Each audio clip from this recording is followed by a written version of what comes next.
नमस्ते everyone, I am Prerna Gupta, your life changer coach.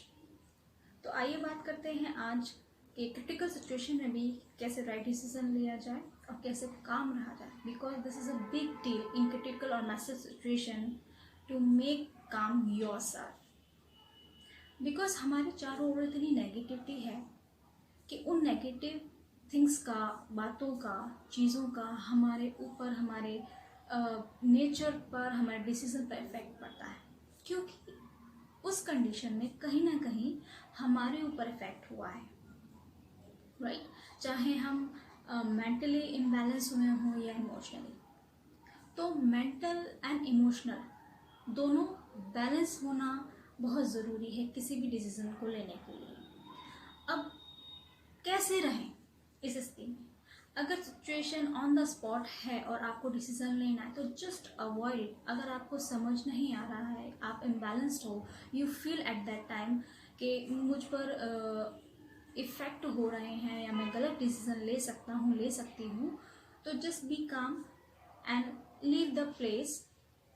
Conversation को avoid कीजिए और थोड़ा सा समय लीजिए अपने आप को बैलेंस एंड काम करने के लिए। अगर आप खुद से चीज़ों को नहीं संभाल पा रहे हैं तो अपने आप को बैलेंस करने के लिए आप एक्सटर्नल प्रैक्टिसेस का यूज़ कर सकते हैं, लाइक एनी एक्सरसाइज और योगिक प्रैक्टिसेस। योगिक प्रैक्टिसेस भी आप एक एक्सपर्टीज़ की हेल्प लेके ही कीजिए, बिकॉज उनको सही तरीका पता है किस तरह से आपके माइंड को काम किया जा सकता है एंड इमोशनली बैलेंस किया जा सकता है, right. So do that first and then go for the next step, right? So जब आप बैलेंस्ड हो जाएं मेंटली एंड इमोशनली, उसके बाद सेकंड पॉइंट, आपको डिसीजन कैसे लेना है। डिसीजन लेने के लिए सबसे इम्पोर्टेंट जो थिंग है वो ये है कि आपको दोनों साइड देखना चाहिए, आपका भी और सामने वाले का भी, व्हाटएवर जो भी हो, उसकी स्थिति और परिस्थिति क्या है और आपकी कंडीशन, आपकी परिस्थिति क्या है, और दोनों को देखने के बाद सेल्फलेस होके डिसीजन लेना है। Y selfless? बिकॉज अगर आपकी मेंटलिटी, आपकी सोच या आपके इमोशंस डिसीजन में इंक्लूड होंगे तो definitely you will take a wrong decision. अब ये रॉन्ग डिसीजन क्या है? बिकॉज सभी अपने लिए सही डिसीजन लेते हैं और सभी डिसीजन सही होते हैं। नो, जो राइट है वो सही होता है। आपके सोचने या आपके पैटर्न से वो शायद डिसीजन सही हो, बट दूसरे के लिए वो हार्मफुल हो।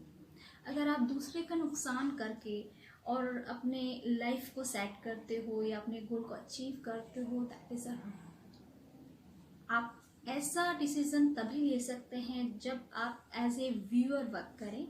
आप देखते हैं देखने के बाद डिसीजन लें और ऐसा रास्ता चुने जिससे ना तो आपका नुकसान हो ना सामने वाले का।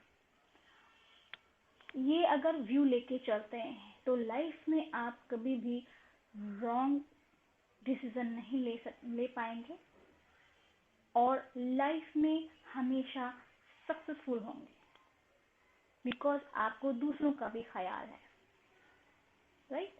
तो this is a good thing to take a decision.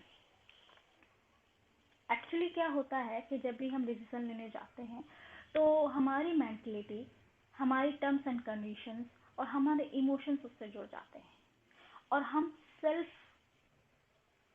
खुद के बारे में सोचते हैं, फिर डिसीजन लेते हैं, मगर दूसरे के लिए भूल जाते हैं, राइट।